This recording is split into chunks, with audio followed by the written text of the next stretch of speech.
ओम सदाशिव समारंभा शंकराचार्य मध्यमाम् अस्मदाचार्य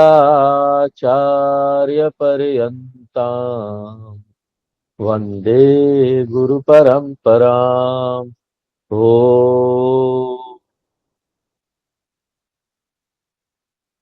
शांति पाठ। ओम सहनाववतु ॐ सहनावतु सहनौ भुनक्तु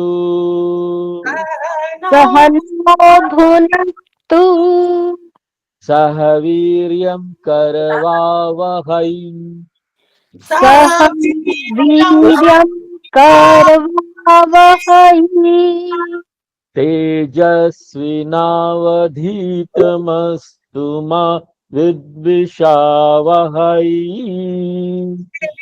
तेजस्विनावधीतमस्तु मा विद्विषावहै।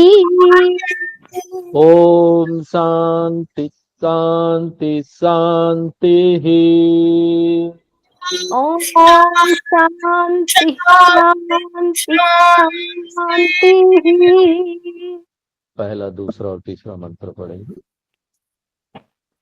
परांचिखानि व्यतृणत् स्वयं भूः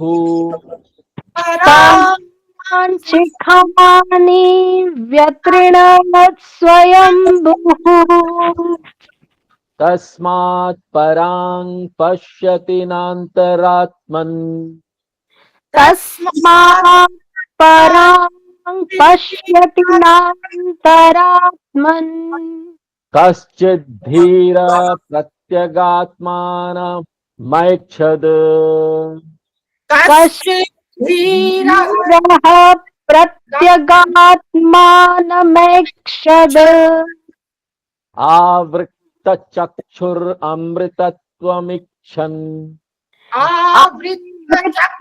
चक्षुरतत्त्वमिच्छन्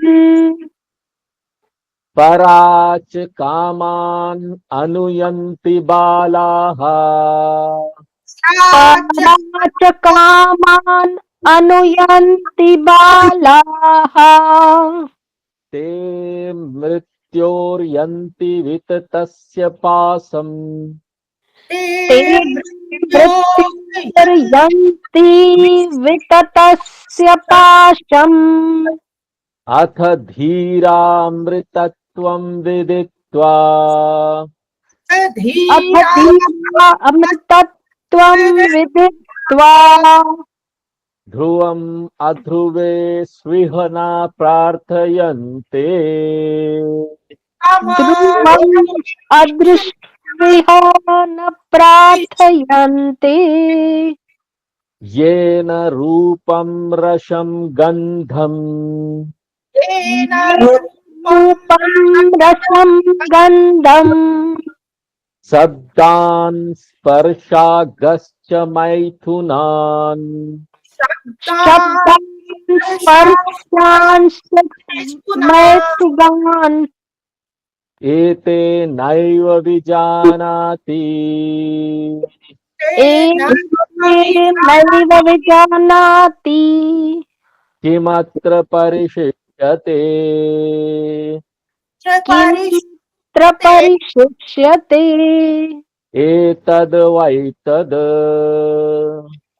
एतद्वैतत्।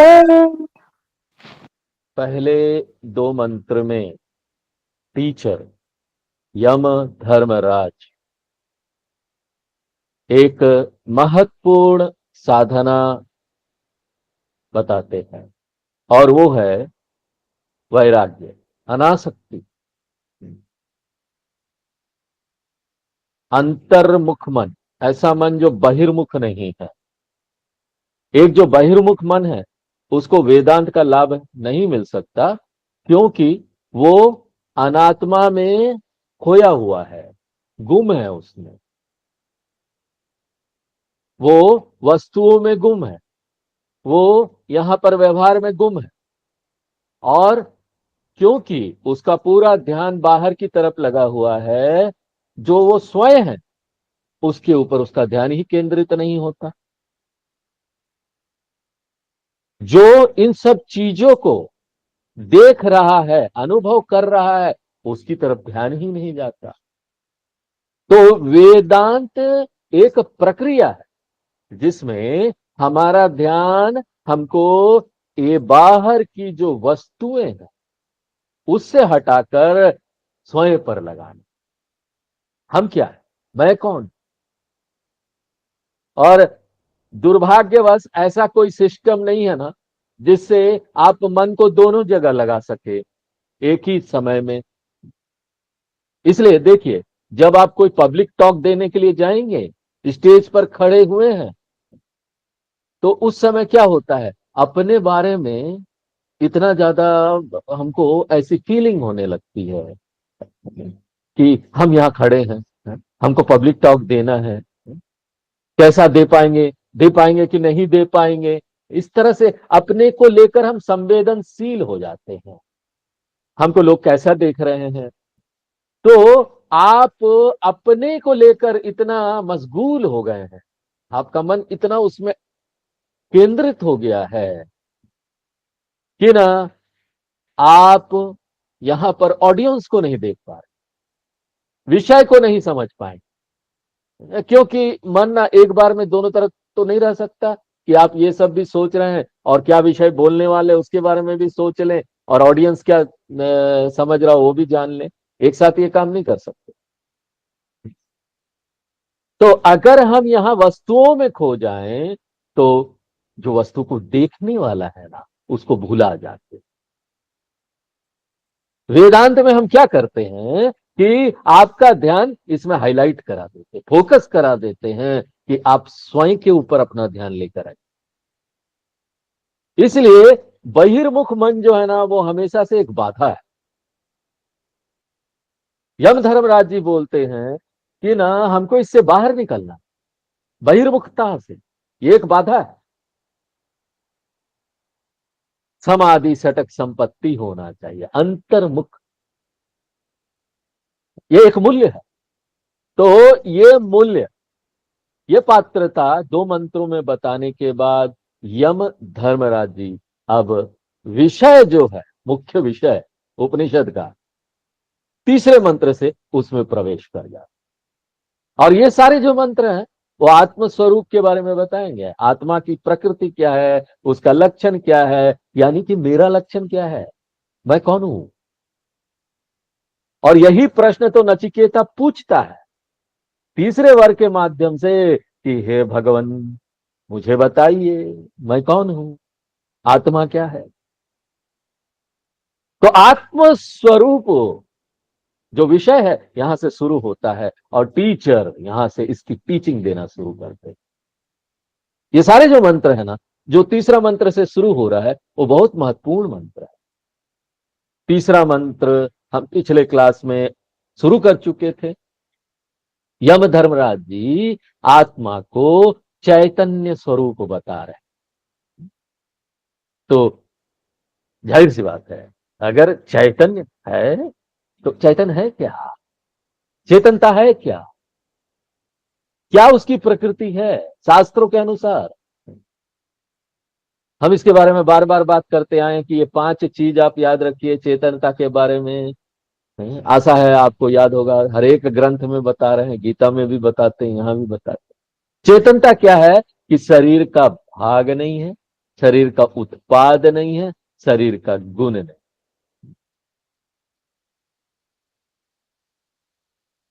जब हम बोलते हैं शरीर, उसमें ब्रेन भी आ जाता है, उसका भी। तो ये पहला लेसन। दूसरा लेसन क्या है, चेतनता जो है ना वो एक स्वतंत्र सत्ता है जो शरीर में ओत प्रोत है। और सिर्फ शरीर में नहीं है, शरीर की सीमा तक सीमित नहीं है, लिमिटेड नहीं है वहां तक कि उसका इतना ही हाइट है, उसका इतना ही चौड़ाई है, ये सब नहीं है। चेतनता शरीर की सीमा तक सीमित नहीं है, ये तो सर्वत्र व्याप्त सत्ता है, आकाश की तरह। इसलिए देखिए चेतनता को ना चिदाकाश भी बोल, चिदाम्बरम बहुत बड़ा मंदिर है साउथ इंडिया में, वहां भगवान नटराज की मूर्ति हो तो चिदाम्बरम बोलते हैं। अंबरम यानी आकाश, चिद यानी चेतनता। तो चेतनता क्या है? सर्वत्र व्याप्त है और एक है आकाश की तरह। और उसके बाद हमारे शास्त्र बताते हैं कि ये जो चेतनता है ना वो स्वतंत्र है, सर्वत्र व्याप्त है, आकाश की तरह ये सत्ता है। और ये जो सत्ता है ना नष्ट नहीं होती। जब शरीर नष्ट होता है तब ये नष्ट नहीं होती, ये तो हमेशा रहता है, नित्य है। इसलिए ये जो शरीर है वो क्या है? सिर्फ माध्यम है ना, जिसके भीतर से चेतनता झांक रही है दुनिया में। किस प्रकार से? उदाहरण के लिए हम बार बार आपको देते उदाहरण बल्ब का। बल्ब क्या है? बल्ब जो है वो मीडियम है, माध्यम है बिजली के अभिव्यक्ति की। अगर बल्ब टूट गया, प्रकाश चला गया, तो प्रकाश चला गया यानी बिजली भी चला जाता, ऐसा नहीं है। प्रकाश चला गया तो क्या होता है कि बिजली की जो अभिव्यक्ति है, व्यक्त जो हो रहा था वो चला गया।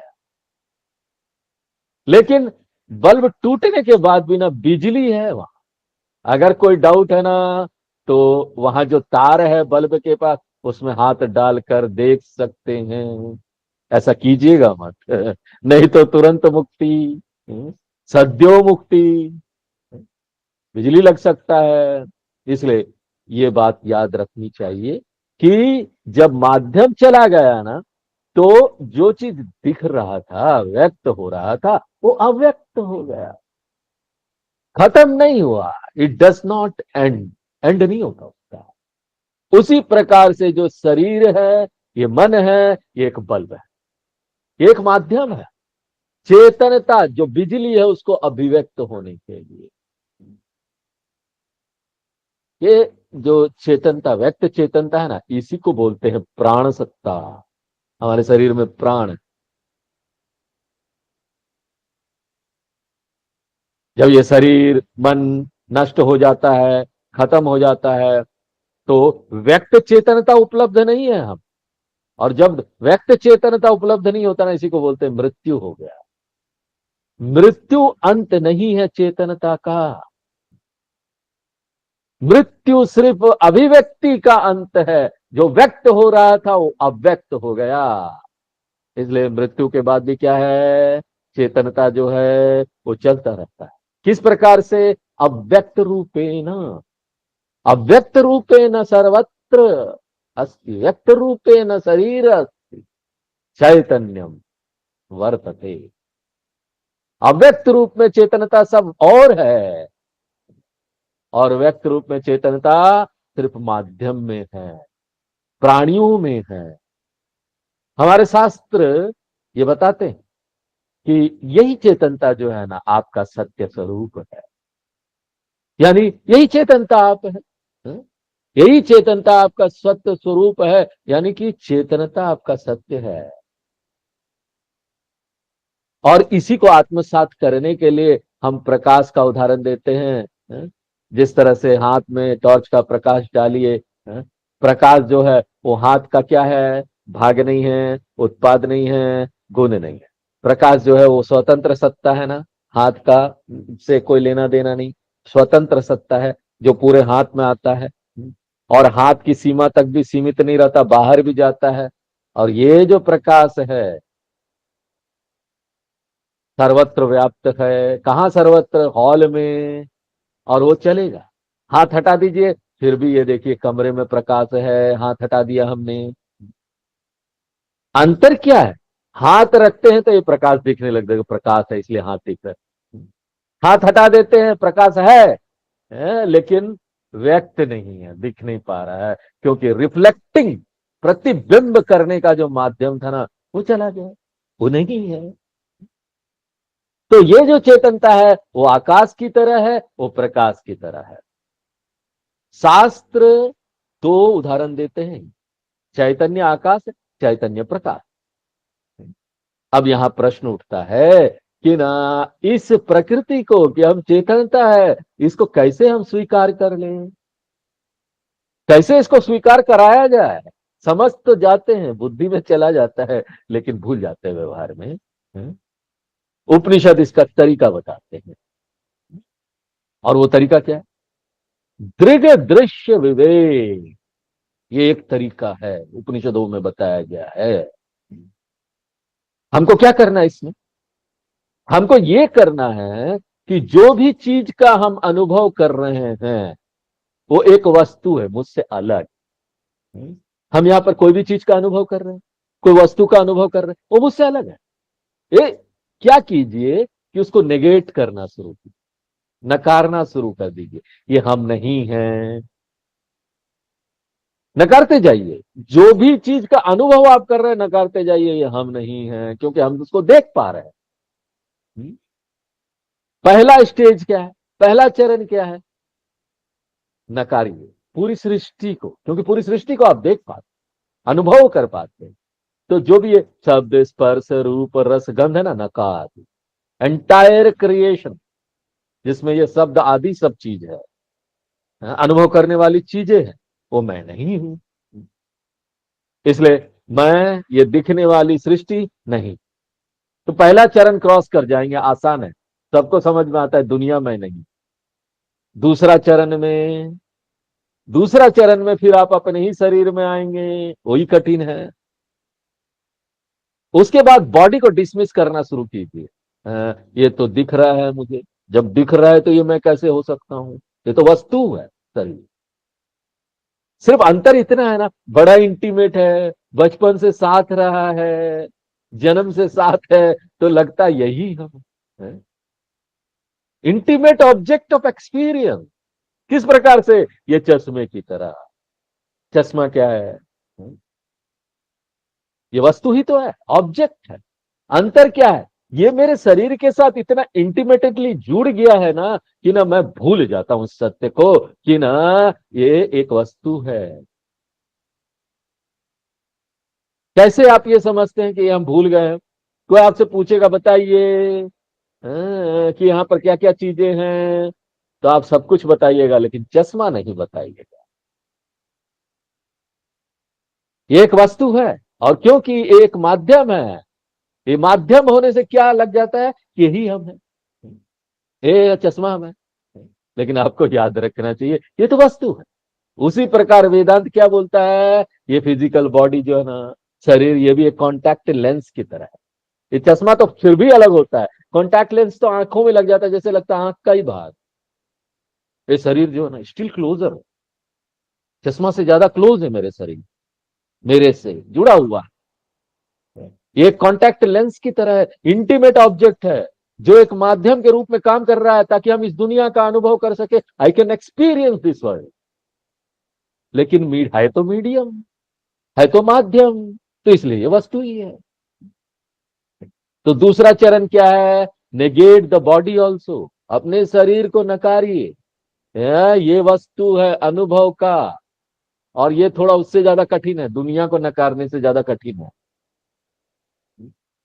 और उसके बाद हम और भी कठिन चरण में आते हैं, जहां पर आप अपने मन को देखते, और मन क्या है? और भी अंतरंग है, अंतरंग रूप से हमारे शरीर से जुड़ा हुआ है। कैसे आप जानते हैं कि मन जो है और अंतरंग रूप से शरीर से जुड़ा हुआ है? क्योंकि आप जब स्वप्न अवस्था में जाते हैं ना, तो आप अपने इस शरीर को हटा देते हैं। शरीर हटा दिया, शरीर नहीं है स्वप्न अवस्था में, लेकिन आप मन से जुड़े रहते हैं। ये बाहर का शरीर आप हटा देते हैं, हटा देते हैं यानी आप इस शरीर के माध्यम से कार्य नहीं कर रहे हैं स्वप्न अवस्था में, लेकिन आप मन के माध्यम से जिंदा है, कर रहे हैं सब कुछ।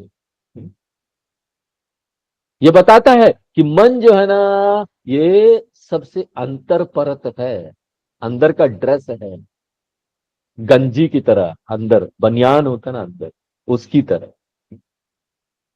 आपको कैसे पता कि बनियान जो है वो अंदर का ड्रेस है, और शर्ट जो बाहर का ड्रेस है, जो भी आप पहले हटा पाए वो बाहर का ड्रेस है। आप ना लिंग शरीर जो सूक्ष्म शरीर है ना, उसको हटाने का प्रयत्न कीजिए। बनियान को हटाने का प्रयत्न कीजिए बिना शर्ट को हटाए, संभव है? नहीं। तो पहले जिस चीज को आप हटा पाए ना, वो एक्सटर्नल कोष है, बाहर का कोष है। और बाद में जिसको हटा पाए, वो आंतरिक उपकरण है, अंदर का कोष है।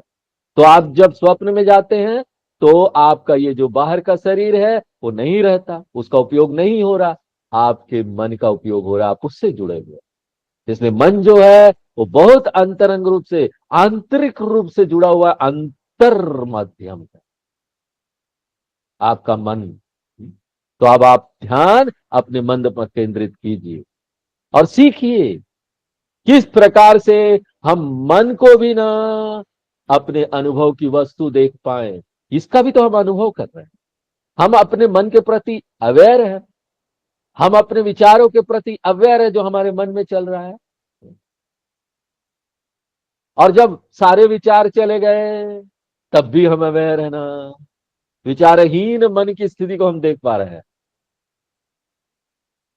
तो यही नहीं कि हम अपने मन के प्रति अवेयर है, मन की जो यहाँ पर प्रॉपर्टीज, उसके गुण है कि इसमें विचार आ रहे हैं, अब विचार नहीं है, इन सभी का अनुभव हम करें। तो मन भी जो है ना, वो क्या है? वस्तु है अनुभव का। इसलिए मैं मन भी नहीं। इसलिए अब क्या हुआ? हमने दुनिया को भी नकार दिया, हमने शरीर को भी नकार दिया, सब हमने छोड़ दिया, स्वीकार नहीं कि मैं हूं। The world is disowned, the body is disowned, the mind is also disowned. मन को भी हमने छोड़ दिया। जब सब कुछ को हटा दिया, नकार दिया, तो क्या बच जाता है? जब सारे अनुभव की वस्तुओं को हमने हटा दिया, बोला ये हम नहीं हैं, तो जो बच जाता है वो क्या है? मैं खुद अनुभव करता। अब यहां ना आप प्रश्न मत पूछिए कि इस अनुभवकर्ता का अनुभव हम कैसे करेंगे। ये बेसिक क्वेश्चन होता है जो हम पूछते हैं। कभी ये प्रश्न मत पूछिए कि ना अनुभवकर्ता का अनुभव हम कैसे करेंगे। अगर हम अनुभवकर्ता का अनुभव करने लगे तो वो भी तो अनुभव का वस्तु बन जाएगा, वो भी फिर वस्तु बन जाएगा। वो कभी वस्तु नहीं बन सकता, वो सदैव ही अनुभव करता है, अनुभव करता रहेगा। दृग एव न दृश्य, दृश्य नहीं, देखने वाला है। आप कभी भी अपनी आंखों को नहीं देख सकते, अनुभवकर्ता को अनुभव नहीं किया जा सकता।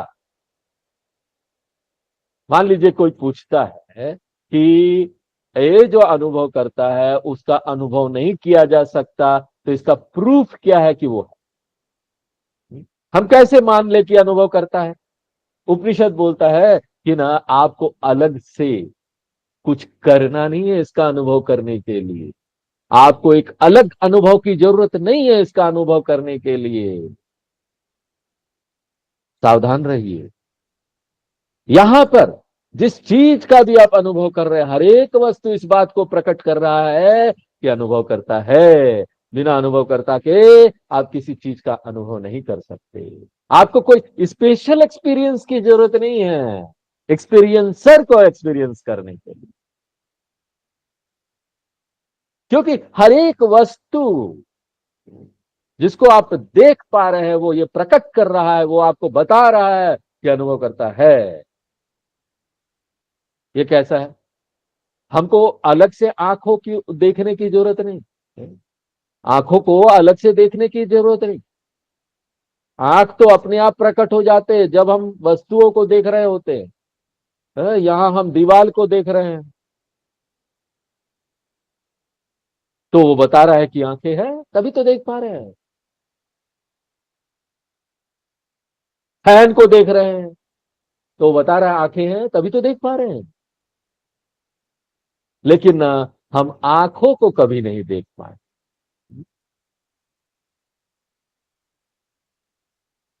और हमको कभी कोशिश भी नहीं करना चाहिए, अगर हम बुद्धिमान व्यक्ति, इंटेलिजेंट है तो। कभी कोशिश नहीं करना चाहिए आंखों को देखने का, क्योंकि हम ये बात जानते हैं कि हर एक देखने की क्रिया जो हम कर रहे हैं वो बता रहा है कि आंखें हैं। हर एक अनुभव ये बता रहा है कि अनुभव करता है। जो आप चीज का आप अनुभव कर रहे हैं वो अलग अलग होगा, लेकिन अनुभव करता वही है, वो नहीं बदलता। जो आप देख रहे हैं वो बदल रहा है, लेकिन देखने, जो आंख से देख रहे हो आंख तो वही है ना। ऐसा नहीं होता कि हम खंबा देख रहे हैं, दीवार देख रहे हैं, तो उसके लिए अलग आंखें हैं, हम फैन देख रहे हैं तो उसके लिए अलग आंखें हैं। नहीं, देखने की चीज अलग अलग है, बस देखने वाला एक ही है, और वो मैं हूं। और वो हर एक अनुभव में प्रकट हो रहा है, हर एक अनुभव। और ये बहुत सुंदर तरीके से केनो उपनिषद में बताया गया था, बहुत महत्वपूर्ण मंत्र है। केनो उपनिषद हम लोग देख चुके हैं। प्रतिबोध विदितम मतम, केनो उपनिषद का चैप्टर 2। तो किस तरह से आप इस चेतनता को स्वीकार कर लेंगे कि हम यही हैं, ओन अप कर लेंगे। इस दुनिया का अनुभव करता मैं, इस शरीर का अनुभव करता मैं, इस मन का अनुभव करता मैं, और मैं इस दुनिया से अलग, इस शरीर से अलग, इस मन से अलग, मैं ये तीनों नहीं हूं। और मैं इन तीनों में व्याप्त हूं, शरीर में भी हूं, मन में भी हूं, कण कण में हूं। इसलिए मैं कौन हूं? वो चेतनता जो शरीर के कण कण में है, जो मन के कण कण में अंतरंग रूप से हर एक कोशिकाओं के साथ जुड़ा है। और निद्रा अवस्था में क्या होता है? शरीर का भी लय हो जाता है, मन भी नहीं रहता, लेकिन फिर भी मैं जो चेतनता है वो चलता रहता है। क्या अंतर है? जब शरीर और मन उपलब्ध है तो दुनिया का अनुभव कर रहे हैं, क्योंकि माध्यम है। निद्रावस्था में क्या है? माध्यम ही नहीं है, इसलिए कोई अनुभव वहां नहीं होता। लेकिन हम अनुभव करते कि नहीं करते? मैं वहां हूं, मेरा सत्ता है, आकाश की तरह चेतनता। ये वेदांत है। यम धर्मराज यहां पर ये बताना चाह रहे हैं कि देखिए ये बहुत सुंदर मंत्र है। येन रूपम रसम गंधम शब्दान स्पर्शागश्च मैथुनान एते नैव विजानाति किमत्र परिशिष्यते एतद वैत। ये जो है अनुभव करता चेतनता, ये जो कि अंतरंग रूप से उपलब्ध है, कहां पर उपलब्ध है? हर एक शरीर की हर एक कोशिकाओं में।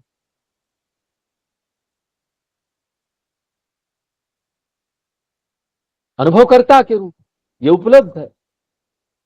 तो ये जो अंतरंग रूप से उपलब्ध चेतनता है ना, विजानाति, एक व्यक्ति उसको जानता है, अनुभव करता है, और उसी से सब चीज का अनुभव करता है। सब चीज का यानी रूप रस गंध शब्द स्पर्शांश मैथुनान। देखिए ये बहुत ना बुद्धिमान तरीका है दुनिया को विभाजित कर। अगर आप दुनिया के हर एक वस्तुओं को लेंगे, ये भी है, ये भी है, ये भी मैं नहीं हूं, हर एक वस्तु, चेयर भी मैं नहीं हूं, टेबल भी मैं नहीं हूं, घर भी मैं नहीं हूं, मिट्टी भी मैं नहीं हूं, ऐसा करते रहेंगे ना तो वस्तु खत्म नहीं होगा। इतना सारा वस्तु है इस दुनिया में।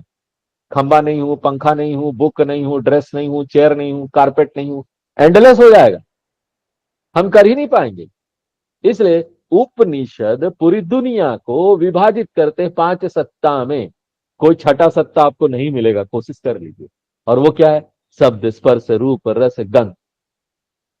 शब्द साउंड की दुनिया, ध्वनि कान से जानते हैं, स्पर्श टच करके त्वचा के माध्यम से जानते, रूप रंग आंखों से जानते, रस जिह्वा से जानते, और गंध नाक से जानते। और उसके बाद बोलते मैथुनाम। मैथुनाम यानी जितना भी यहां व्यवहार है, इंटरेक्शन, ट्रांजेक्शन जो हम कर रहे हैं, विशेष रूप से मनुष्य जो यहां ट्रांजेक्शन कर रहा है वो देखिए, मैथुनान, इसका शाब्दिक अर्थ हुआ पेयर, जोड़ा। तो जोड़े के बीच में जो व्यवहार हो रहा है, और ये जोड़ा कुछ भी हो सकता है, हस्बैंड वाइफ का जोड़ा हो, माँ बाप और बच्चे का जोड़ा हो, गुरु शिष्य का जोड़ा हो, ये जो भी व्यवहार हो रहा है इसको बोलेंगे मैथुनान। तो ये सब जाना जाता है, विजानाति, किसके माध्यम से? ये स्वतंत्र चेतनता के माध्यम से, जो स्वतंत्र सत्ता है। और फिर वो बोलते कि मात्र परिशिष्यते, इस दुनिया में चेतनता से बाहर और क्या चीज है? कुछ नहीं। इसका क्या अर्थ है? सब कुछ चेतनता के भीतर है,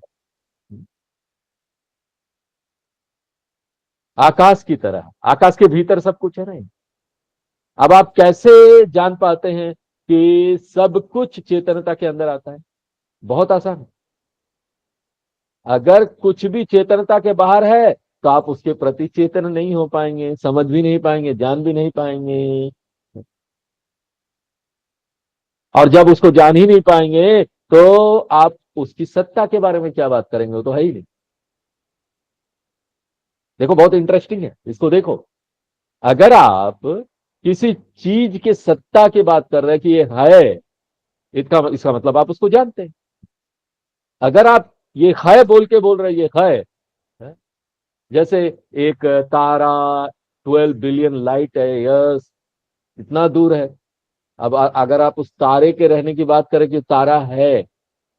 इसका मतलब क्या है? आप उसको जानते। कैसे? अगर नहीं जानते तो बता कैसे पाते कि वो है? या बता पा रहे हैं, ये प्रूव करता है कि आप जानते हैं। और आप जानते हैं ये बता रहा है कि ना ये चेतनता के भीतर है, तभी तो जान पाए। तो यहां पर जो भी आप जान रहे हैं वो सत्ता है, क्योंकि वो चेतनता के भीतर। जो भी आप जान पा रहे हैं वो चेतनता के भीतर है। अब आप पूछ सकते, सपोज आप पूछते हैं कि ऐसा भी तो चीज है स्वामी जी जिसको हम नहीं जानते। अगर आप नहीं जानते हैं ना तो आप उसके बारे में बात नहीं करेंगे, नहीं कर पाएंगे, क्योंकि जानते नहीं। नहीं स्वामी जी, हम बाद में जानेंगे तो ओके। अगर बाद में आप उसको जानेंगे, आज उसकी खोज नहीं हुई है, देख नहीं पा रहे हैं, तो बाद में आप उसकी बात करेंगे। जब बात करेंगे वो चेतनता के भीतर आ जाएगा और उसकी सत्ता हो जाएगी, तो सब कुछ चेतनता में आ जाएगा। जब आप उसके एग्जिस्टेंस की बात करते हैं कि ये है, आप उसके बारे में जानते हैं, और अगर आप उसको जानते हैं तो ना चेतनता के भीतर आ जाएगा। इसलिए सब कुछ जो जाना हुआ है, जो अभी तक नहीं जान पाए, वो सब चेतनता के भीतर है। इसलिए यम धर्मराज जी पूछते हैं कि मात्र परिशिष्यते, पूछने के तरीके से बता रहे हैं, क्वेश्चन है लेकिन एक्चुअली में क्वेश्चन है। कि मात्र परिशिष्यते, क्या और ऐसा है जो चेतनता के बाहर है? यानी कुछ नहीं। चेतनता सब जगह, सर्वत्र व्याप्त है, इसलिए जो चीज भी होगा उसके भीतर ही। उसके बाद हम धर्मराज जी बोलते हैं तद वही तद, ये जो चेतनता है, ये जो आत्मा है, जो तुम तीसरे वर्ग के माध्यम से जानना चाहते थे। और तीसरा वर्ग क्या था? ये यम प्रेते विचिकित्सा मनुष्य, कठोपनिषद का पहला अध्याय के पहले वल्ली का 20वां। और उसके बाद वही वर्ग फिर से एक अलग परिष्कृत तरीके से रिपीट करता है नचिकेता, पहले अध्याय के दूसरे वल्ली के 14वें मंत्र में। अन्यत्र धर्मात अन्यत्र धर्मात अन्यत्र अस्मात् कृतात् कृतात्। 2 बार तुमने पूछा आत्मा के बारे में, और ये जो चेतनता है ना, यही आत्मा है। आत्मा हमेशा से अनुभव करता है, इसलिए अहम आत्मा अस्मि, वही वो आत्मा, अहम आत्मा अस्मि। चौथा नंबर मंत्र पढ़ते हैं। स्वप्नांतम जागृतांतम च, स्वप्नान्तं जागृतान्तं च उभौ येनानुपश्यति उभौ येनानुपश्यति महान्तं विभुवात्मानं महान्तं विभुमात्मानम् महान्तं विभुमात्मानं महान्तं विभुमात्मानम् मत्वा धीरो न शोचति। मत्वा धीरो न शोचति। तो इससे पहले वाले मंत्र में यम धर्मराज जी ने दृग दृश्य विवेक तरीके का उपयोग किया और इसके माध्यम से इस तरीके का, इस प्रक्रिया का उपयोग करके आत्मा को प्रकट किया एक नित्य सत्ता के रूप में। अब यही आत्मा को प्रकट करने जा रहे हैं यम धर्मराज जी अवस्थात्रय साक्षी के रूप, तीनों अवस्थाओं का जो साक्षी है। क्या ये तीन अवस्था है? तीन अनुभव की अवस्था क्या है? एक तो है जागृत अवस्था, हम जगे हुए हैं। दूसरा है स्वप्नावस्था। तीसरा है सुसुप्ति अवस्था, जब हम गहरी निद्रा में रहते हैं। जागृत अवस्था जो है उसकी विलक्षणता क्या है? जागृत अवस्था वो अवस्था है जिसमें हम बाहर की दुनिया का अनुभव करते हैं अपने मन के माध्यम से। स्वप्न अवस्था वो अवस्था है जिसमें हम आंतरिक दुनिया का अनुभव करते हैं जो हमारा मन बनाता है। मन वहां पर प्रोजेक्ट करता है ना सपने में। दोनों में हम दुनिया का अनुभव कर रहे हैं। एक जो है बाहर की दुनिया है, एक भीतर की दुनिया है। ये ऐसे ही है जैसे आप टीवी में क्रिकेट मैच वगैरह आता है, फुटबॉल मैच है, उसमें वो छोटे से ऊपर में आता है, एक रिकॉर्डिंग होता है, एक लाइव आ रहा होता है। कौन सा रिकॉर्डिंग है, कौन सा लाइव है, ऊपर में लिखा हुआ आएगा रिकॉर्डेड, लेकिन ना आए तो आपको समझ में नहीं आएगा। दोनों आता रहता है। तो एक क्या है, जागृत अवस्था है जो लाइव चल रहा है, वहां पर अभी हो रहा है। और दूसरा क्या है, रिकॉर्डेड, पहले हो चुका है वो स्वप्नावस्था। तो एक में आप मैच देख रहे हैं लाइव, बाहर का मैच ये देख रहे हैं हो रहा है, और दूसरे में क्या है, आंतरिक मैच चल रहा है, प्रोजेक्शन चल रहा है, पहले से रिकॉर्डेड है। वो आपके मन में रिकॉर्डेड था, सपना में वही जाता है ना।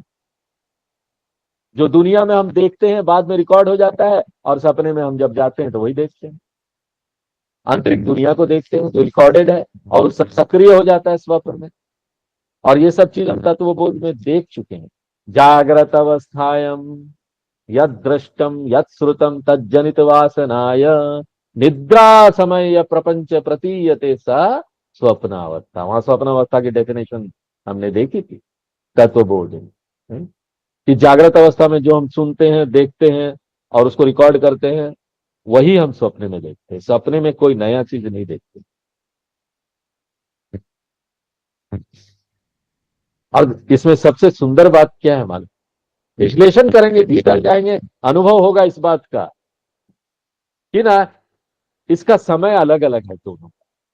दोनों का आकाश भी अलग अलग है, दोनों का वस्तु भी अलग है। जागृत अवस्था में वस्तु अलग होता है, वो किसका बना हुआ होता है, पंच महाभूत का, भौतिक विषय। जबकि स्वप्न अवस्था में क्या है, ये जो वस्तु है वो पांच महाभूत का नहीं बना है, वो तो हमारे विचारों से बना है। स्वप्न अवस्था में हमें विचार से चीजें बना देंगे। वासनामय शून्य, वासनामय वृक्ष, वृक्ष है वो भी सपने का बना हुआ है, वो पांच महाभूत का नहीं बना है, विचारों का बना है, आपके अपने विचारों। इसलिए वस्तु भी अलग अलग है, और उसके बाद समय भी अलग हो जाता है, टाइम ऑल्सो डिफरेंट। जागृत अवस्था में आपका एक अलग स्केल होता है टाइम का, स्वप्न अवस्था में एक डिफरेंट स्केल होता है टाइम। इसलिए तो हम देखिए 5 मिनट के स्वप्न में शादी भी हो जाती है, बड़े भी हो जाते हैं, बच्चे भी हो जाते हैं, पोते पोतियां भी हो जाती, कैसे संभव है? क्योंकि स्वप्न का जो काल है ना वो जागृत के काल से अलग है। इसलिए विषय भेद, काल भेद, देश भेद। आकाश भी अलग अलग है।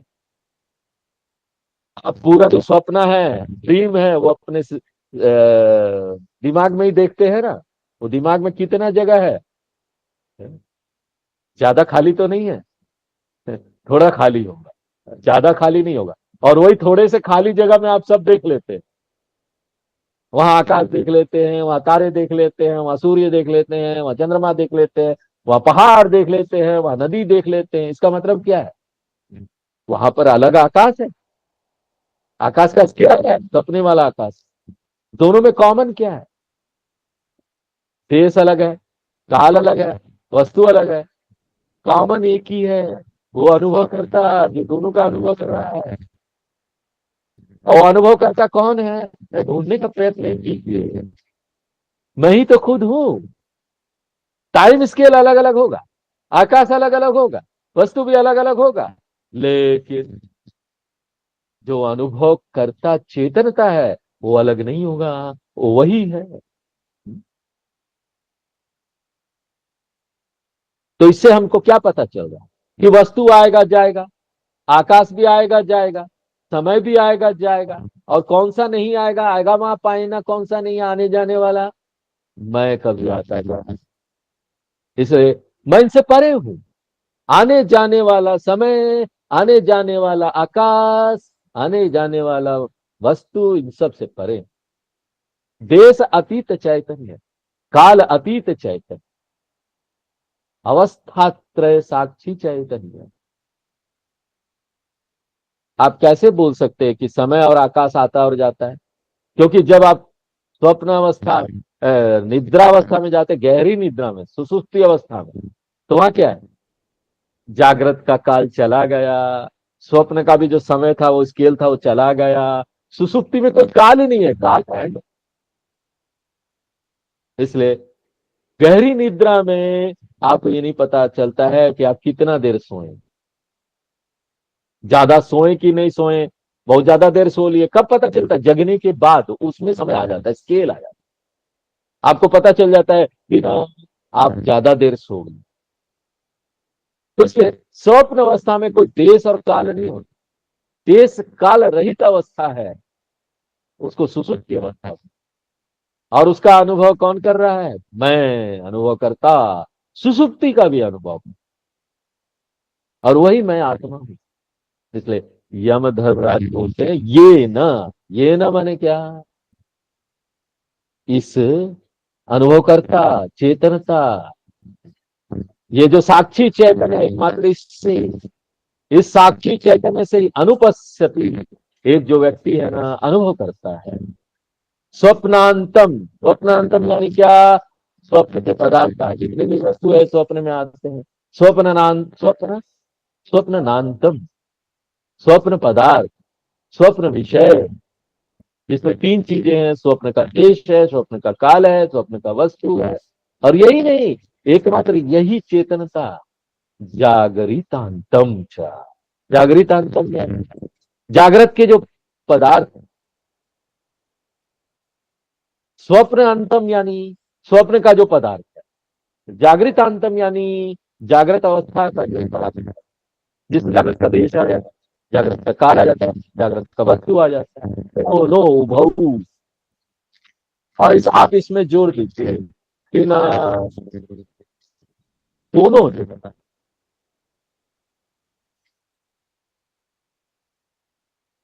गहरी निद्रा में दोनों नहीं अनुभव में, दोनों नहीं रहते, लेकिन जो चेतनता है वो वहां दोनों में है।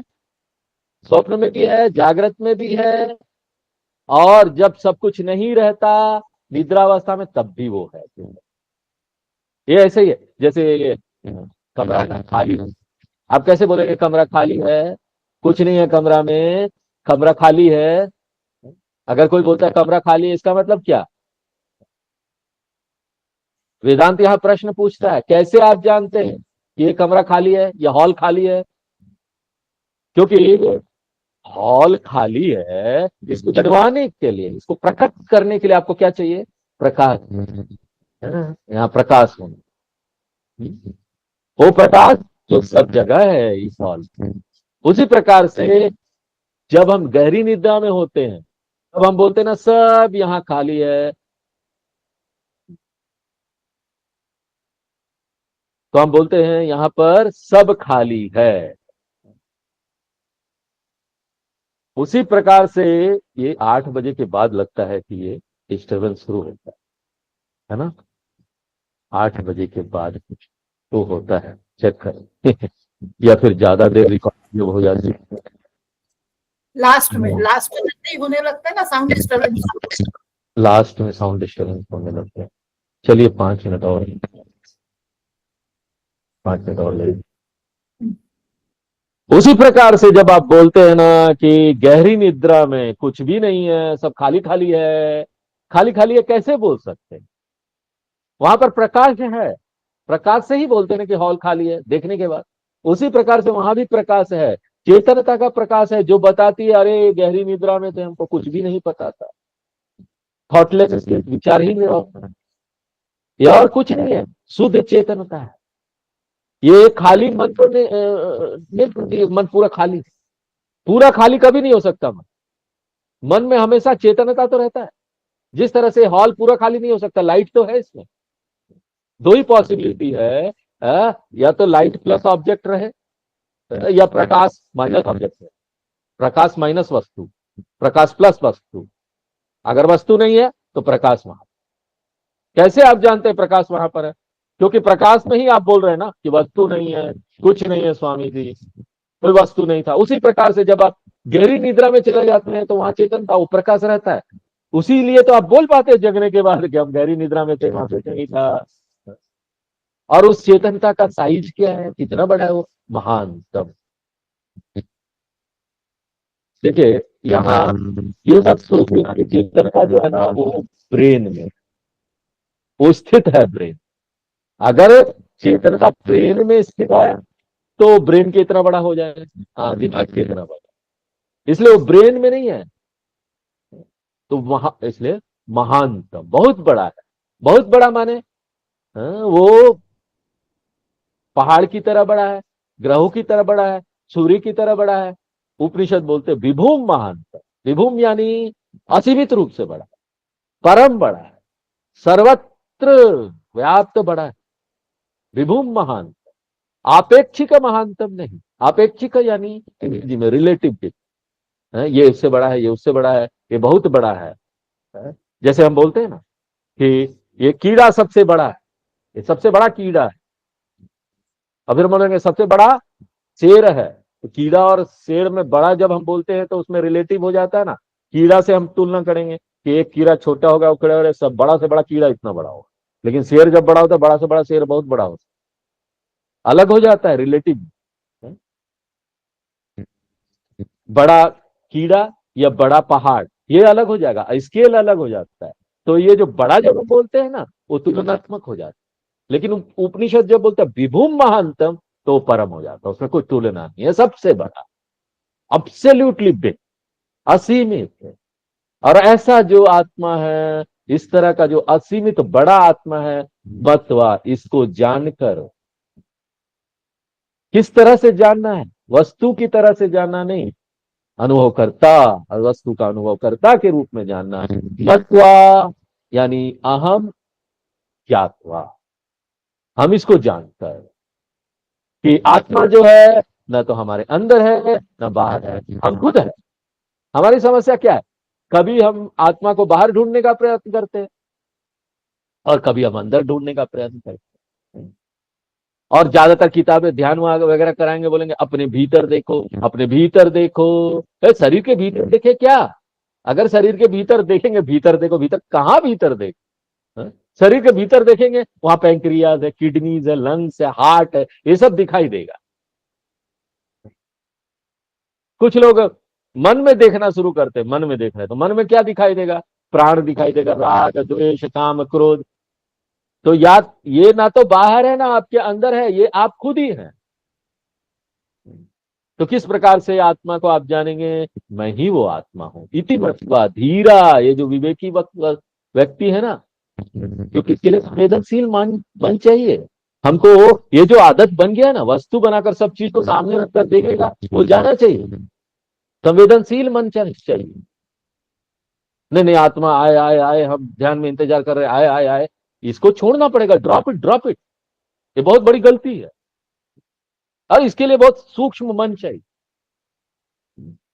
अगर सूक्ष्म मन नहीं होगा तो बोलेगा नहीं नहीं, हमने सब उपनिषद पढ़ लिया, अब हम ना बहुत तीव्र रूप से ध्यान कर रहे हैं, 3-3 4-4 घंटे ध्यान कर रहे हैं, और आशा कर रहे हैं एक दिन आत्मा आएगा, हमको डायरेक्ट दर्शन होगा आत्मा का। फिनिश, गया, चले गए, यहां यहां खत्म व्यक्ति। वो व्यक्ति अंतहीन यात्रा में लग जाएगा, कोई भी गुरु उसकी सहायता नहीं कर पाएगा। सिर्फ भगवान ही उसको उसमें से निकाल सकते हैं, क्योंकि हम खुद अपने लिए वेट कर रहे हैं ना। क्यों वेट कर रहे हो? जो चीज तुम खुद हो उसके लिए क्या वेट करना, क्या यात्रा करना? अरे सबके लिए आप वेट कर सकते हैं कि वो आएगा, ये आएगा, ये आएगा, अपने लिए क्या वेट करना? इसलिए अगर आप मेडिटेशन करते भी है, ध्यान करते भी है ना, तो आपको मेडिटेशन में क्या ध्यान करना है? ध्यान ये करना है कि हम कोई आत्मा का अनुभव नहीं करना चाहते हैं, क्योंकि हम खुद ही आत्मा हैं।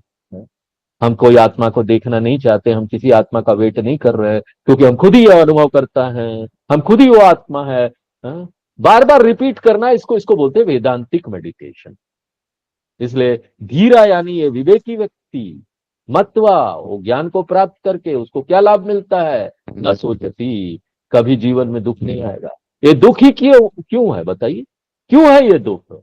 क्योंकि हमको पता ही नहीं हम कौन है। बाकी दूसरे लोग बहुत कुछ आपको बोलेंगे, तुम्हारा दुख इसकी वजह से है, ये उस दिन वो हो गया था ना, इसकी वजह से है, उस दिन ये गड़बड़ हो गया था ना, वो व्यक्ति तुम्हारे पास आ गया ना, ये तुम्हारे साथ रह रहा है ना, ये ग्रह है ना, शनि का पीरियड चल रहा है ना, इसलिए दुख है।